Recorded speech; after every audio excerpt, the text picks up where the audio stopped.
오늘은요, 여러분들하고 본문 말씀을 중심으로 해서 사탄의 귀신과 정체, 그 성도들에 대해서 말씀을 드리면서 말씀의 제목을 말씀을 듣고 지키는 자의 복이다 하는 제목으로 함께 좀 말씀을 나누려고 합니다. 하나님이 만드신 피조물 중에 인격을 가지고 있는 존재가 있습니다. 우리는 그를 사람이라고 말을 하지요. 성경에는 그렇게 기록을 하고 있습니다. 그런데 제3의 존재가 있는데 그 존재가 바로 천사라 그렇게 말을 합니다.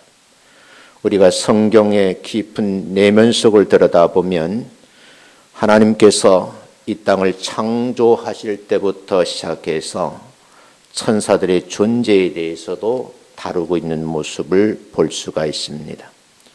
성경에 기록되어 있는 천사에 관한 말씀들을 종합을 해보면 사람을 인격으로 만드신 하나님께서 천사도 그렇게 하셨다라고 기록을 하고 있습니다. 다른 점이 있다고 하면 사람이 하나님과 사랑을 주고받는 친교, 교제의 대상으로 빚어진 것에 비해서 천사는 하나님의 수종자로 만들어졌다는 것이 성경의 기록입니다. 그런데 천사들 중에서 하나님을 반역한 무리가 있습니다. 우리는 그 무리 가운데 한 천사를 주동자 혹은 두목이라고 말하는데 다른 표현을 빌리면 사탄이라고 말합니다. 본문 15절을 보면 그 사탄의 별칭을 바알세불이라 이렇게 칭합니다. 사탄은 자기 세력을 총동원해서 하나님의 자리를 넘보는 반역을 일으키고요.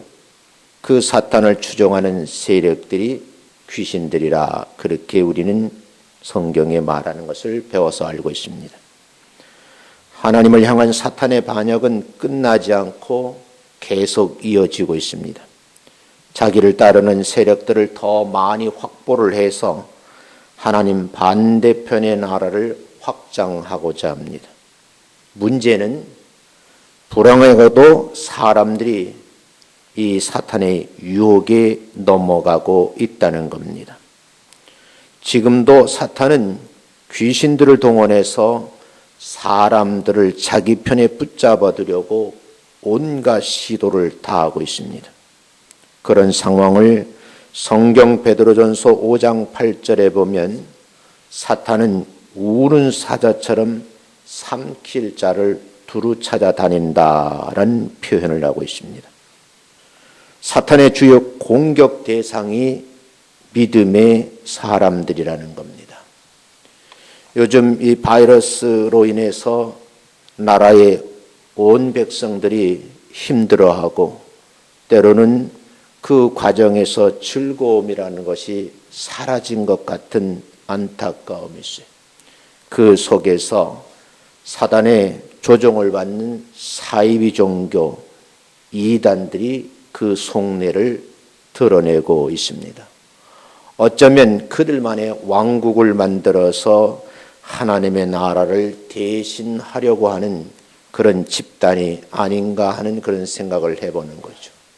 그래서 오늘은 여러분들하고 성경을 통해서 영적 세계 구조를 한번 배워야 되겠다. 그 내용을 알아야 된다는 거죠.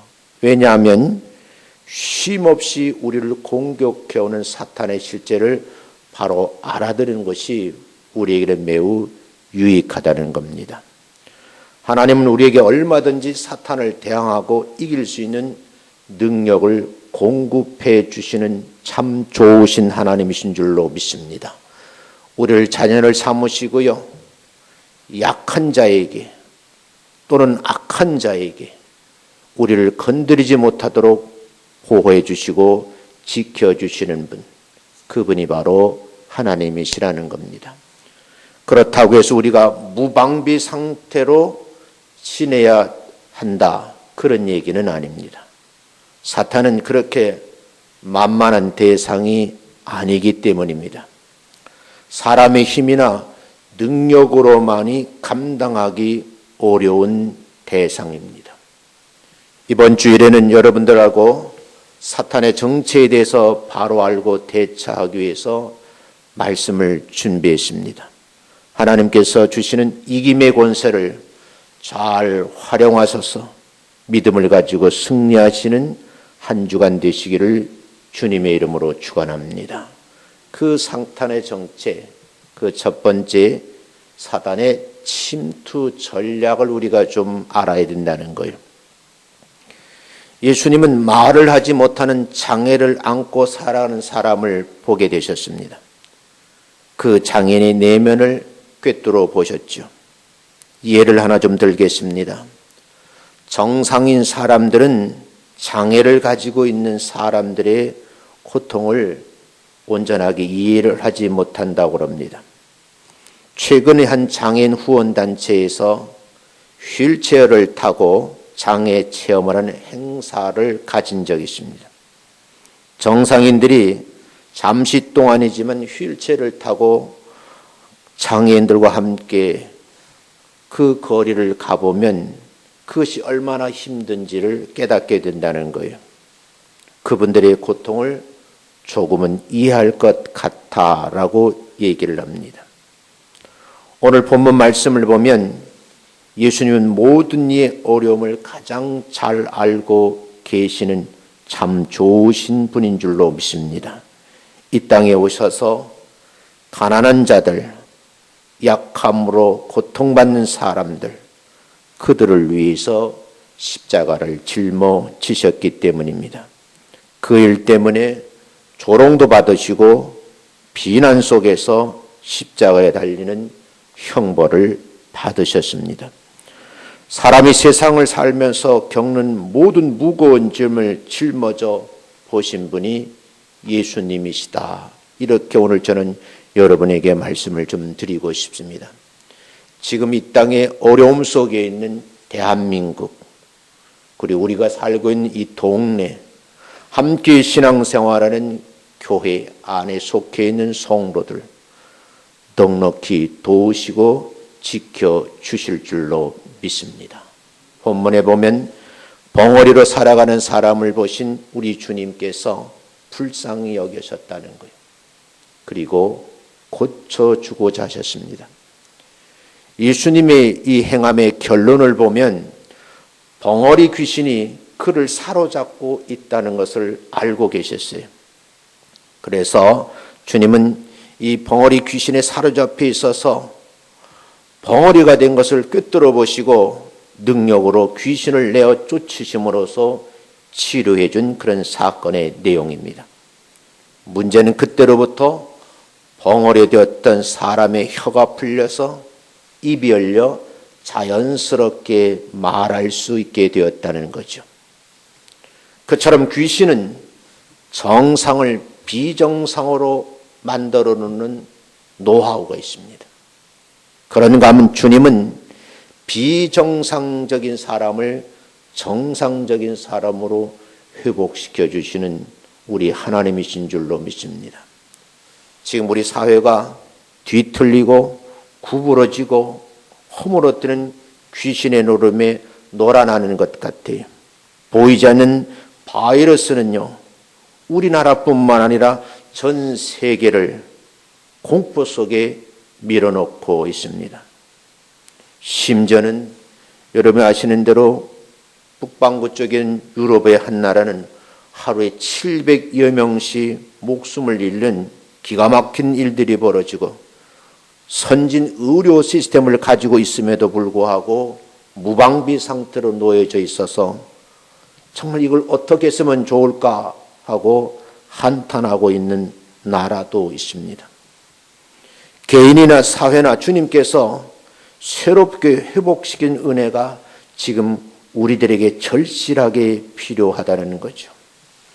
지진하고 잠시 얘기를 나눠봤어요. 근데 바로 앞에 앉지 않고 나란히 제 옆에 앉는 거예요. 왜 그러냐 그러니까 목사님을 위해서요.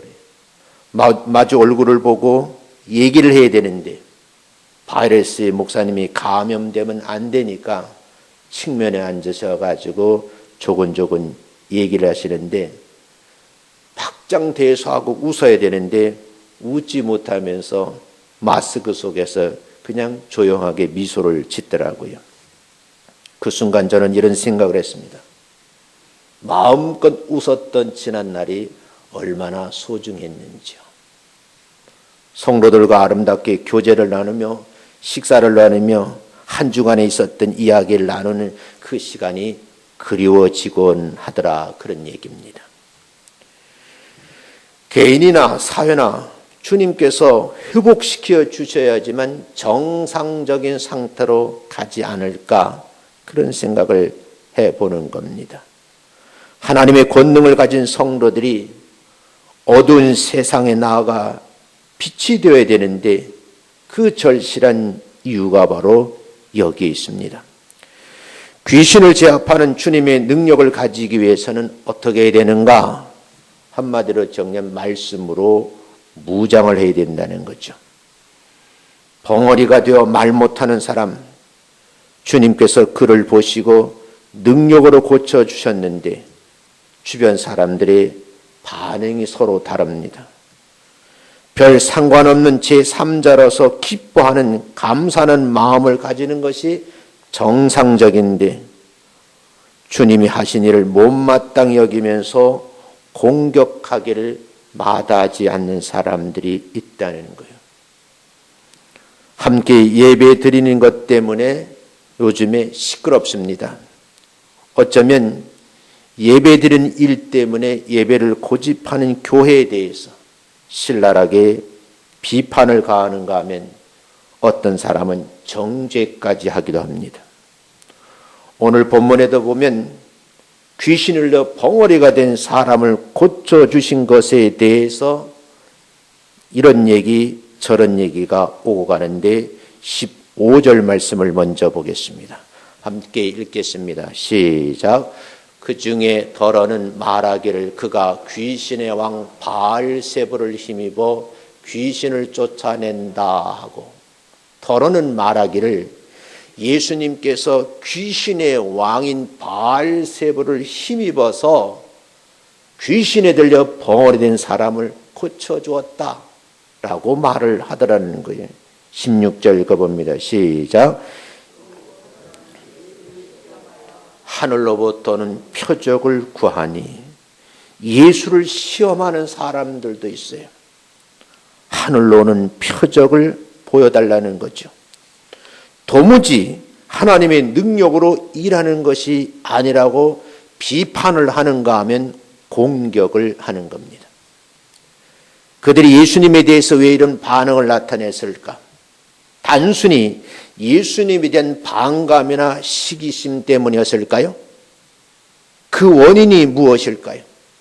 그 배경을 성경 속에서 한번 찾아볼 필요가 있다는 것이고요. 이 내용을 보면서 오늘의 사회를 한번 진단해 볼 필요가 있다는 거예요. 귀신에 사로잡혀서 언어 기능이 마비된 벙어리 된 사람을 지켜보고 있습니다. 이번에는 하나님의 아들 예수 그리스도를 보면서 귀신의 왕 바알세불의 힘을 빌린 자로 규정을 하고 공격하기를 마다하지 않는 사람들을 보고 있습니다. 그들의 인식 기능이 비정상적이라고 말할 수밖에 없습니다. 왜 그들이 비정상적이었는가? 저는요, 그들 역시 귀신의 세력에 붙잡혀 있어서 그렇게 말할 수밖에 없다고 보는 견해입니다. 그들은 벙어리였던 사람보다 훨씬 심각한 상태에 있는 영적인 병이 든 사람들이, 여러분이 아시는 대로 신천지도 그렇고 만민중앙선거구도 그렇고 등등 이단 소리를 듣고 사이비 종교를 듣는 사람들이 훨씬 심각한 상태에 있는데, 오히려 그런 사람들이 정상적인 기독교 안에 있는 정통 교단들을 잘못됐다고 비판을 가하고 그들을 정죄하기도 합니다. 벙어리였던 사람은요, 자기가 정상이 아니라는 것을 솔직히 알고 있었습니다. 오히려 정죄하는 사람들보다 장애를 가지고 있는 사람이 내가 이런 사람이라고 알고 있었다는 겁니다. 문제는 자기가 비정상적이라는 것을 모르고 있는 사람들이에요. 사탄은 그만큼 자기의 신분을 숨기고 싶어 합니다.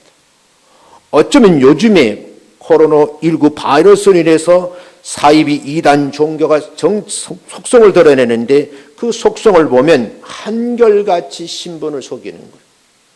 적어도 한 사람을 그 집단에 데려오기 위해서 6개월 이상 공을 들였는데 세상 사람들이 혀를 차는 거예요. 참 대단한 사람들이다. 어쩌면 우리들이 그렇게 했다고 하면 어떤 세력의 비난을 받을까 하는 생각을 해요. 예수님을 사탄의 세력에 합세한 사람으로 밀어붙임으로써 자기들이 오히려 더 하나님 편이라는 주장을 하는 겁니다. 마치 신천지가 성경을 바로 해석하는 것처럼 정상인들을 비정상 만들려고 미혹하는 거죠. 사탄은 혐오하고 하나님을 옹호하는 것처럼 하면서 결국은 예수님을 공격함을 통해서 마침내 자기들의 계획을 이루려 하고 있는 것이 아닐까요? 사탄의 계략이 얼마나 교만한지를 우리는 잊어서는 안 된다는 겁니다. 그 이유를 여러분 잘 아셔야 돼요. 사탄은 절대로 자기의 정체를 우리 눈에 보이게 드러내지 않는다는 겁니다. 하나님의 뜻을 더 이루는 것처럼 가장을 하고 있다는 것도 아셔야 돼요. 결국 주님이 하시는 일을 정면으로 거부하고 방해하는 세력이라는 거예요. 하나님이 보내시는 예수 그리스도를 거역하면서 반대하는 것보다 더 사탄적인 것이 어디 있을까 하는 저의 물음입니다.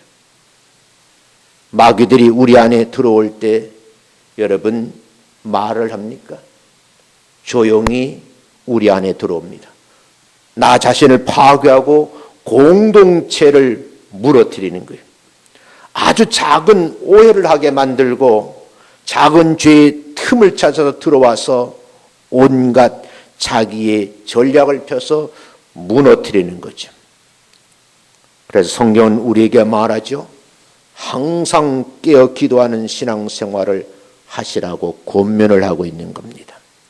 두 번째, 여러분과 저는요, 하나님의 나라를 만들어가는 진실한 성도가 되어야 될 줄로 믿습니다.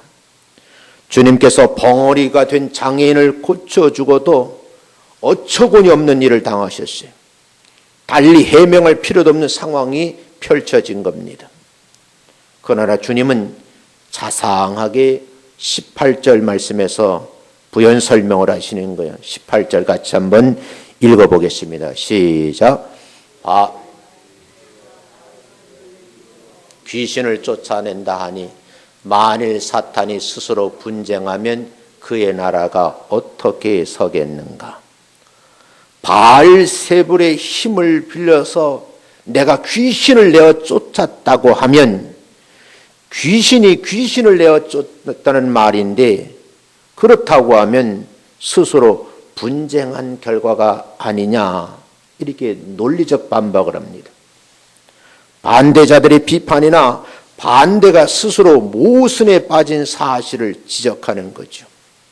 그래서 21절, 21절에 다시 이렇게 말씀을 합니다. 읽어보겠습니다. 시작. 강한 자가 무장을 하고 자기 집을 지킬 때 그 소유가 안전하되 더 강한 자가 와서 그를 굴복시킬 때에는 그가 믿던 무장을 빼앗고 그의 재물을 나누니라. 이해가 되시는지요? 귀신을 내어 쫓아 벙어리를 정상으로 회복시킨 것이 사실이라면 귀신보다 더 강한 자라는 증명이 되는 것이고, 결국 귀신을 제압하는 하나님의 능력이 나타남이 아니냐라고 반문을 하시는 거예요. 여러분, 누가복음 11장 21절 다시 읽습니다. 시작. 나와 함께하지 아니하는 자는 나를 반대하는 자요, 나와 함께 모으지 않은 자는 해치는 자니라. 오늘 분명히 말씀을 하시죠. 나와 함께 하지 아니하는 자는 예수님을 반대하는 자라는 거예요. 그럼 신천지 같은 집단이요, 예수님의 반대 세력인 거예요. 나와 함께 모으지 않은 자는 교회를 허무는 자라는 겁니다. 반대자들이 16절에서 하늘로서 오는 표적을 보이라고 요구를 하셨거든요. 그런데 하늘의 표적 정도가 아니라 하나님의 나라가 이미 임했다라고 주님은 말씀하시. 20절 말씀을 주의 깊게 한번 읽어보세요. 큰 소리로 한번 읽습니다. 시작. 그러나 내가 만일 하나님의 손을 힘입어 귀신을 쫓아낸다면 하나님의 나라가 이미 너희에게 임하였느니라. 사랑하는 성도 여러분, 어떻게 이런 말씀을 하셨을까? 벙어리가 된 사람에게 귀신이 쫓기고 정상적으로 회복되어 말을 하게 된 것이 지금 그 증거라고 이들 앞에 상당하게 말씀을 하는 거죠. 하나님의 나라가 어떤 것일까? 하나님의 나라는 하나님의 통치, 다스리는 나라입니다. 이 원고를 쓰고 있는데 인터넷을 보게 됐어요. 마지막 부분의 결론으로 이 의사 선생님의 글을 좀 소개하고 오늘 설교를 마치려고 합니다. 하나님의 나라는 하나님이 통치하시는 것이요, 하나님이 다스리는 나라예요. 그곳에서는 하나님의 능력이 나타나고 하나님의 뜻이 이루어지는 것인데, 이태리 한 의사가, 부모님은 예수를 믿는데 이분은 과학을 공부하는 예수를 압니다. 자기 옆에서 수많은 사람들이 죽어가는 거예요. 그렇게 열심히 공부한 세상적 지식을 가지고 치료를 하려 했으나 불가항력인 거예요.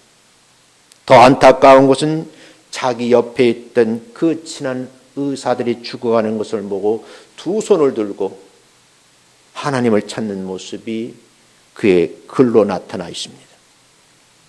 사랑하는 성도 여러분, 누가 뭐라고 해도 예수 믿는 사람들은 이번 사태는 하나님의 능력으로 마무리되어야 된다. 저는 그렇게 생각합니다. 그렇다고 하면 세상 전체는 아니지만 당시 벙어리가 회복된 그 현장에서 하나님의 나라가 이루어진 것처럼 하나님의 섭리를 믿는 여러분과 제가 적어도 한 달 이상 공예배를 함께 드리지 못하는 교우들과 함께 이 말씀을 나누고 싶은 겁니다. 오늘날도 하나님의 나라가 완성된 건 아닙니다. 하나님의 나라의 풍성함이 얼마든지 지금도 체험할 수 있고 그 역사는 지금도 일어난다는 겁니다. 가장 먼저는 성도들의 마음에 하나님의 나라가 이루어졌으면 좋겠다는 거예요. 죄악으로 어두워졌던 양심이 말씀을 들으면서 맑고 깨끗하게 회복이 되어야 되는 거예요. 수단 방법을 가리지 않고 전도만 하면 된다. 이것이 한국 교회를 병들게 한 거예요.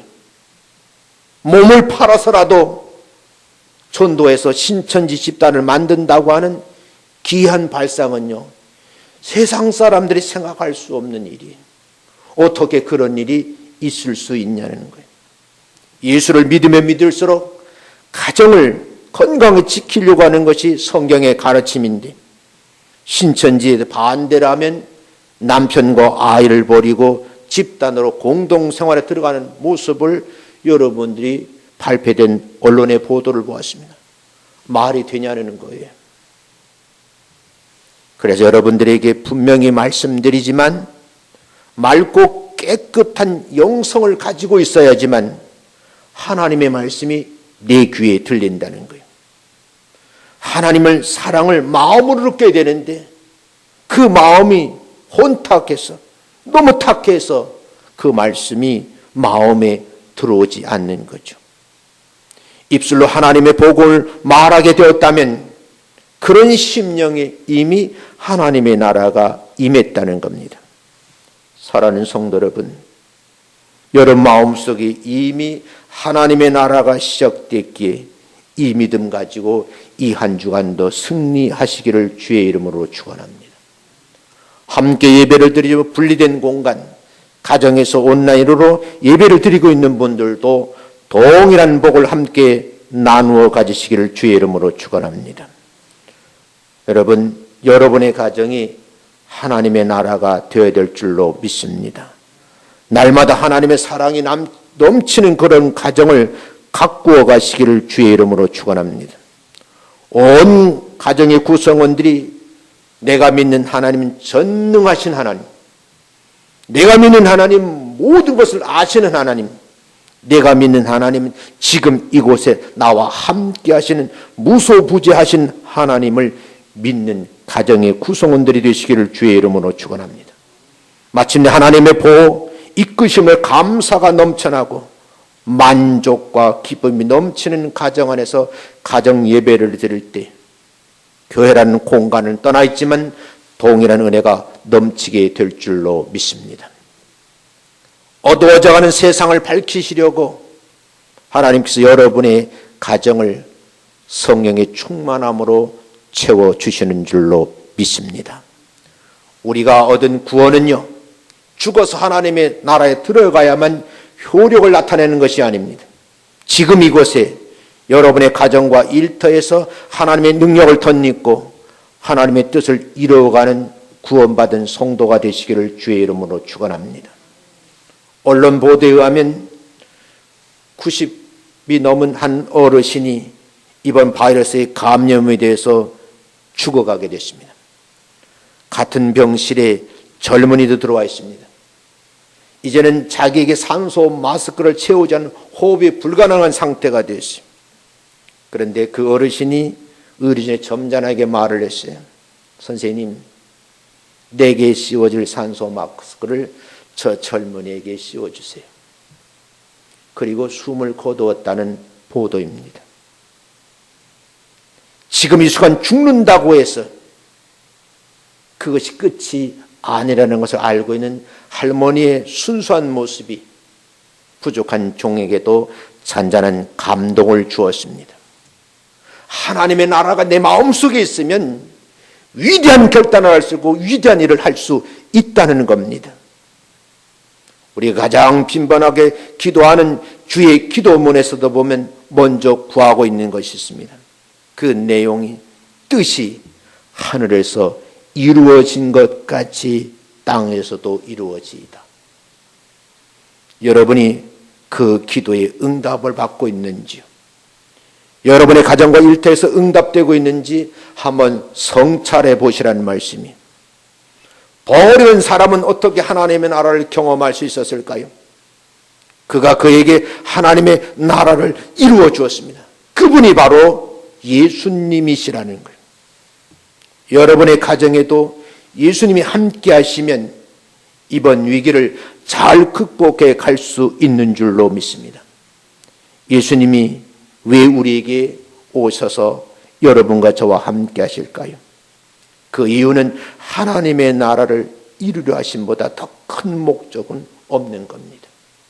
여러분의 가정에, 여러분의 심령에 하나님의 나라가 이루어지기를 바란다는 겁니다. 세 번째, 하나님의 나라를 확장해가는 성도가 되시기를 주의 이름으로 축원합니다.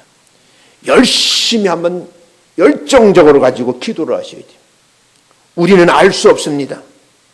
보이지 않는 바이러스에 감은 수많은 사람이 죽어감에도 그 속에는 뜻하지 않은 하나님의 오면 섭리가 숨어져 있다는 겁니다. 왜냐? 교회 역사에서 그것을 반증해 주고 있습니다. 예수님께서는 복음이 전해지길 원하잖아요. 그 복음이 전하는 원하는 현장에서 몸소 십자가를 짊어지시고 그 아픔과 고통을 다 이겨내셨어요. 구약에도 보면요, 이 복음이 전해지길 원하셔서 하나님 다양한 방법들을 사용하신 것을 우리는 알고 있습니다. 사랑하는 성도 여러분, 어떻게 하나님의 지배를 받아 하나님의 나라를 이루는가를 가르친 본문의 말씀을 잘 살펴보셔야 돼요.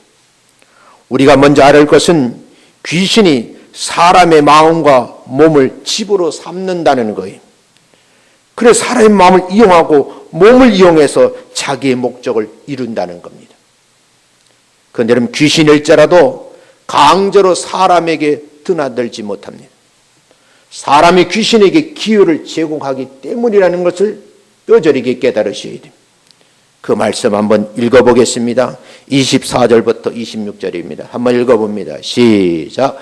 더러운 귀신이 사람에게서 나갔을 때에 물 없는 곳으로 다니며 쉬기를 구하되 얻지 못하고 이에 이르되 내가 나온 내 집으로 돌아가리라 하고 가서 보니 그 집이 청소되고 수리되었거늘 이에 가서 저보다 더 악한 귀신 7을 데리고 들어가서 거하니 그 사람이 나중에 형편이 전보다 더 심하게 되느니라. 이 말씀을 영적으로 잘 해석하셔야 돼요. 예수님께서 귀신을 내어 쫓으셨어요. 그 귀신이 여러 곳을 다니면서 자기가 쉴 곳을 찾았지만 얻지를 못했어요. 귀신이 야, 내가 먼저 살던 집으로 한번 돌아가 봐야 되겠다 하고 와서 보니 깨끗하게 청소가 되어 있고 정리정돈이 되어 있어요. 성경은 수리되었다고 그렇게 되어 있잖아요. 그래서 가서 저보다 더 악한 귀신 7을 데리고 온 거예요. 그러면요, 귀신 8마리라고 숫자적으로 표현할 수 있어요. 그런데 여러분, 8 귀신이 들어와서 그 마음을 흩어놓으니까 처음보다도요 더 심하게 되었다라는 것이 성경이에요. 이렇게 해석을 해봅니다. 한국교회가 지금 깨끗이 청소되는 기간이다. 만약 이렇게 생각을 했다고 하면 지금부터 주의 종들은 엎드려 기도하면서 한국교회를 지키려고 몸부림을 치셔야 돼요. 어쩌면 정리될 것 같은 사이비 종교 이단들이 더 극성을 부리면서 더 가까이 올는지도 모른다는 거예요. 예전에 있던 거처로 되돌아보았다는 것은요, 무슨 뜻일까요? 과거에 나 자신의 마음, 먼저 본 그 사람의 마음이겠죠. 와서 보니까 상황이 반전되어 있는 거예요. 말끔하게 여러분 청소가 되어 있고 수리가 맞춰져 있습니다. 그것을 확인한 귀신이 어떻게 했다라는 것이 오늘 여러분인 26절에 있는 말씀입니다.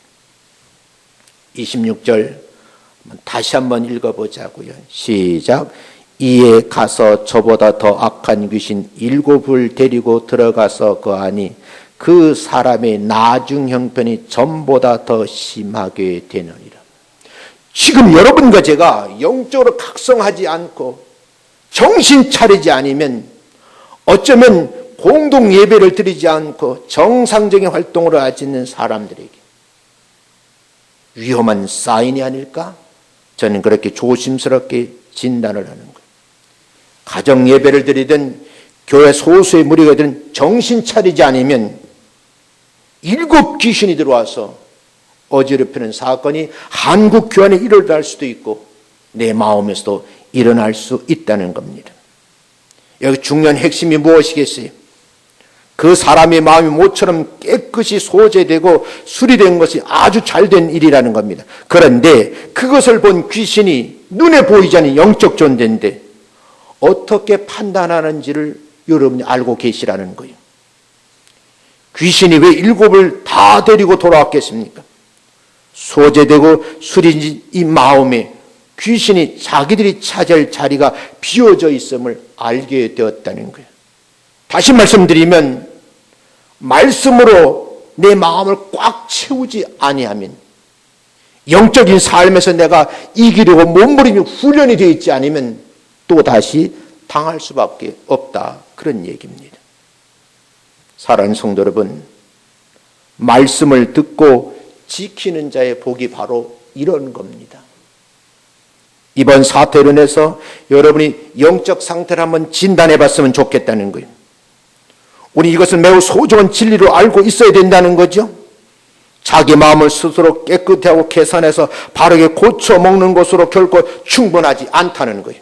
귀신은 그런 마음을 주인 없는 빈집으로 판단한다는 놀라운 사실이, 과거에 쫓겨난 경험이 있기 때문에 더 큰 새를 끌고 들어와서 여러분의 마음을 어지럽힐 수도 있고 교회를 혼탁스럽게 만들 수도 있고 분쟁을 하는데 그만 시기 질투하게 만드는 거죠. 사랑하는 친구 목사가 페이스북에 글을 써놨더라고요. 지금이 싸울 때입니까? 옳고 그름에 갑론을박할 때가 아니라는 거예요. 예배는 예배들도 드리고 정신을 차리고 근신해야 되지 않을까? 그 밑에 후배 목사님 댓글을 달아놨더라고요. 오늘 아침에도 제가 아는 장로님 한 분께서 짤막한 기도문을 페이스북에 올려놨어요. 제가 이 기도를 읽을 겁니다. 찬자는 감동의 그 첫 답 댓글에 내가 아멘으로 화답했어요. 사랑하는 성도 여러분, 무엇이 그 새로운 힘이 될까? 사람의 마음을 다스려 하나님을 나날이 새롭게 하고 귀신을 제압하는 능력이 누구에서 오는가를 바로 알아야 된다는 겁니다. 그런 능력은 예수님에게서만 온다는 겁니다. 생명의 말씀만이 원수 마귀를 이길 수 있는 힘의 원천이 된다는 거예요.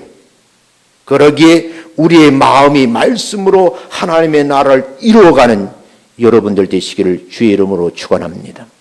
하나님의 나라를 시작할 뿐만 아니라 그것을 지속시켜서 성장시켜야 돼. 그러기 위해서 우리는 날마다 말씀을 가까이 하고 기도하고 찬양하는 습관을 들이셔야 되는 거예요. 주일 아침 새벽 예배인데도 여러분들이 나오셨더라고요.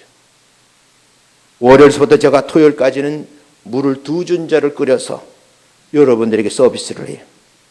주일날은 많이 안 나오시니까 오늘은 1주전자만 끓였어요.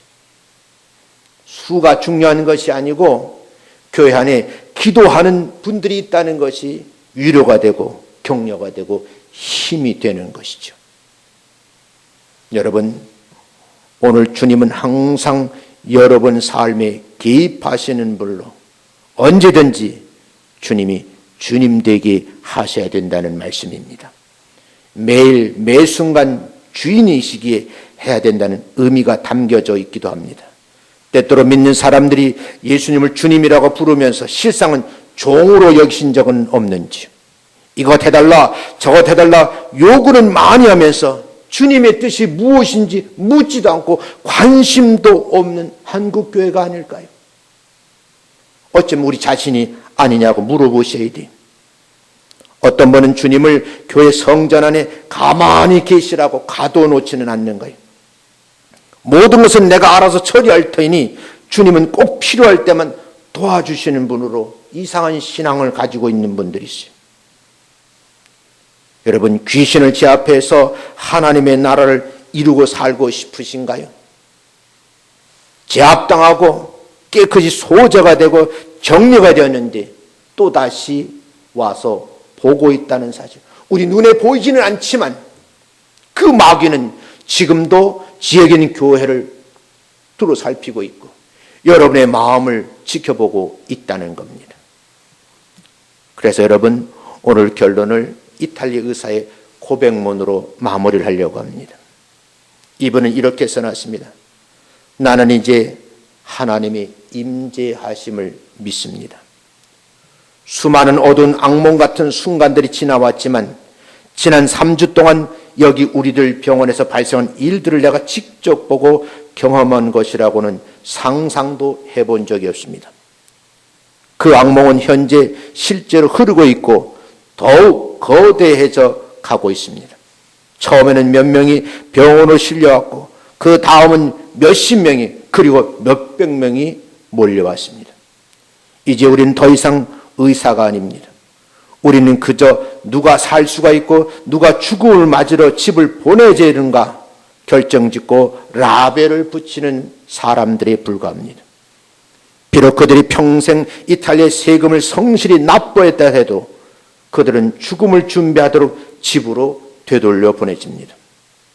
2주 전까지만 해도 나와 내 동료들은 무신론자들이었습니다. 이것이 이상한 일은 아닙니다. 우리는 하나님의 임재 같은 건 믿지도 의지하지도 않았고 그저 사람을 치료한 논리적 학문으로서 의학을 공부한 사람들입니다. 나는 언제나 내 부모님이 교회에 나가는 걸 비웃었던 사람입니다. 그런데 9일 전 75세 한 목사님이 우리 병원에 도착했습니다. 그 목사님은 친절한 분이었습니다.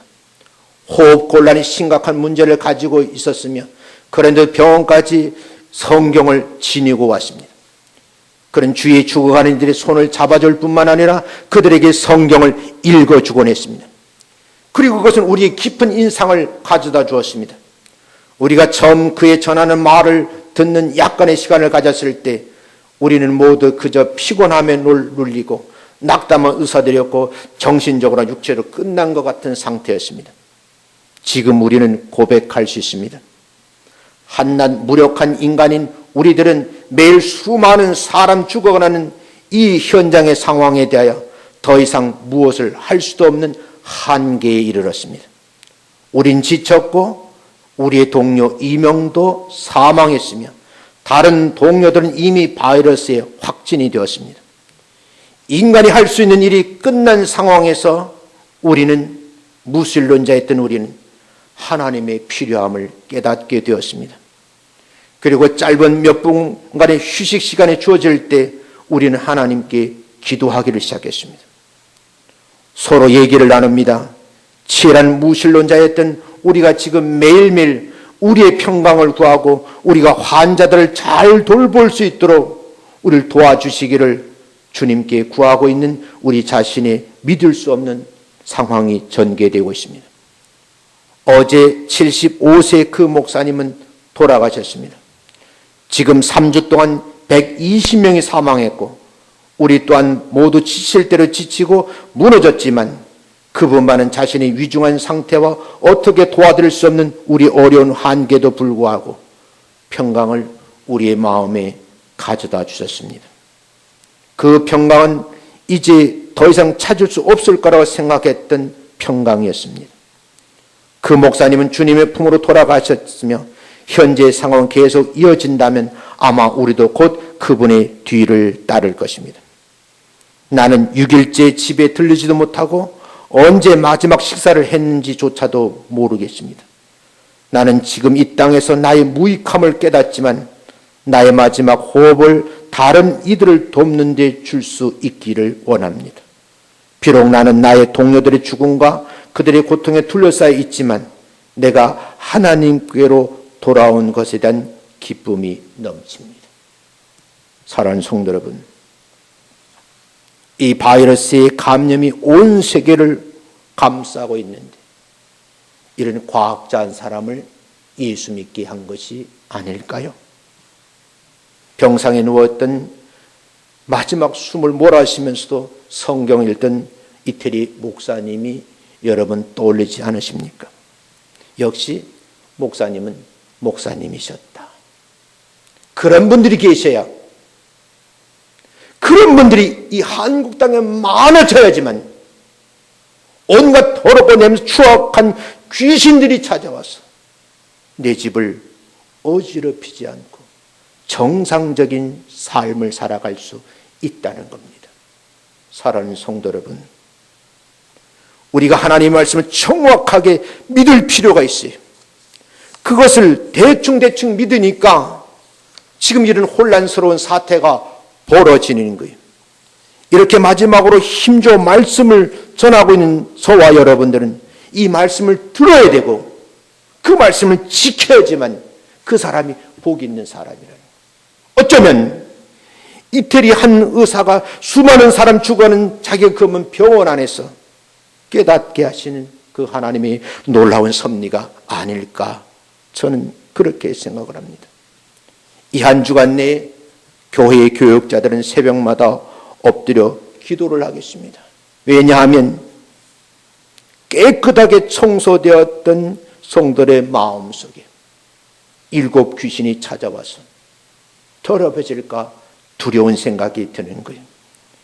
인터넷으로 영상 예배를 드리는 분들, 이 방송을 듣는 모든 분들도 함께 이 말씀을 생각하면서 여러분의 마음에 하나님의 나라가 임하였기에 나는 복 있는 성도라 생각하고 한 주간도 승리하시는 여러분 되시기를 주의 이름으로 축원합니다.